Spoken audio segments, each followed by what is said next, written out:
All right, this is a video for a customer who just bought this Bourg bookbinding system with the CMT-330. I'm going to show them, one, it's functioning real quick before we wrap it up, and two, a couple things that I've labeled for them to do so they'll know how to hook it up and install it. Here's the operating screen. It's ready for us to put a book in. We have covers over here all ready to take one. When I put the book in, it's going to vibrate the book, get ready. So we put it in, it takes it. It's now grabbing a cover, putting the creases in that, over the glue.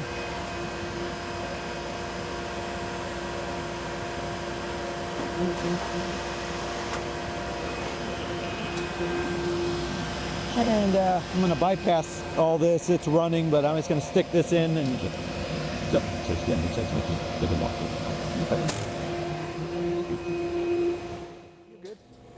Gonna show it.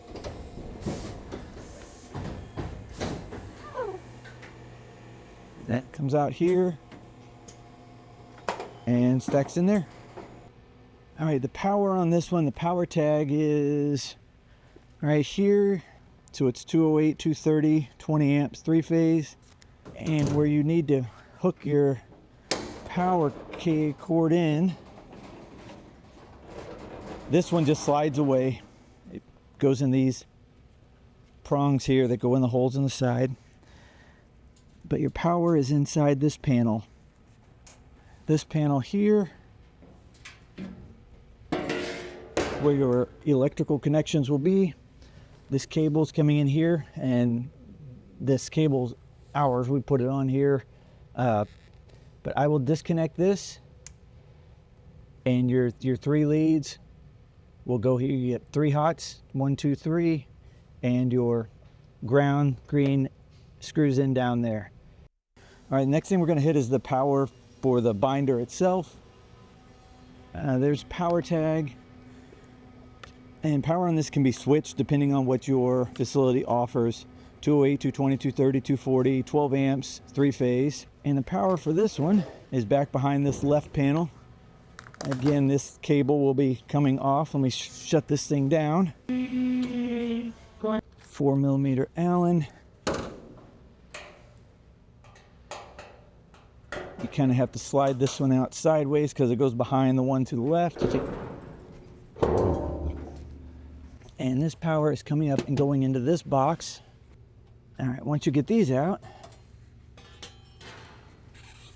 the power is right there. If you get a shot, it has the 3 power leads on this one. This one we're using the orange, white, black, but 3 legs power there, and your ground is bolted to the side over there. All right. All right, next order here is our incoming air. It needs to be set between 80 and 90 psi. Just gonna turn this switch to off, unhook this, and I will also take this off so it doesn't get damaged in shipping. We've had some come in where that's a problem, so I'm going to take that out. I'll package it with the machine, put it in a bag on top with screws and other things I take out. The next order is the air and electrical connections for this CMT-330. They're all back in this area here. I have them all labeled with blue tape on the machine and on the cables and hoses, so they should be plug and play. You'll know exactly where they go. I'll show you a couple examples real quick. This yellow one will just screw in, label with A here and A on there, so you know that goes there. These hoses clip in when you get them, and you just push them in, and that should be good. I'm going to take the rest of these out and we'll move on to the next thing.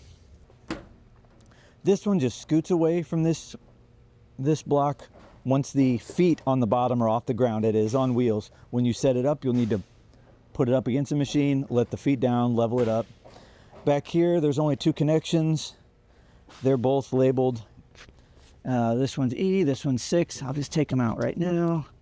Unscrew, put these in, just put the E to E, other end to wherever it goes. Unscrew, they come out very easily. under this corner of the binder is a conveyor. There are two important things. One, this will be taken off so it's not damaged in shipping. This is a terminator. And then over here on the binder itself, from that is your only electrical connection from that. So I'm going to take this terminator out. It'll be in the bag, the same bag as the air supply. I don't want that getting lost or broken. Okay, physical connections on the CMT-330. One, there's brackets on this that connect to the machine. It's just these number 4 Allens come out. There's one on the other side. And this conveyor that goes to the elevator will have bolts that go in here. Right now we just have them in the hole. I don't have it connected, but when you get it connected up, the feet get leveled out to where this hole lines up here, and there's one on the other side as well. So there's 2 bolted connections that go right here for this conveyor. Since it's not connected, I'm going to pull it out real quick. All right, disconnect the cable. So that's how that comes off of that. When this comes off, it's one thing you need to watch out for. All these screws I take out, I'm going to put them back in the hole they came from, so you know where they go. So both brackets are loose now. This is on wheels. Just rolls out. All right, yeah, that's all you need to know on that one. This one, we already disconnected the electrical connection. It's got one leg up front, and the back is supported in this groove right here.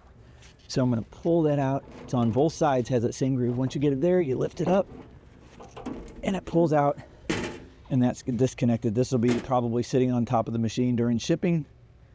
And there's one more connection in the back I want to show you, and this is your dust collection system. You have black hose that connects it from the machine to the blower up in here. So that breaks away. There's also this box that connects from the blower. I unplug that real quick. To this cable that goes up under the right side of the machine, right under where it connects. There is a connection there. That tells when it's going through the binding system over the mill. As it cuts the bottom of that paper off, the dust will go into the collection system. This is the power cable for it. It just plugs into your 110, and that's your connection there.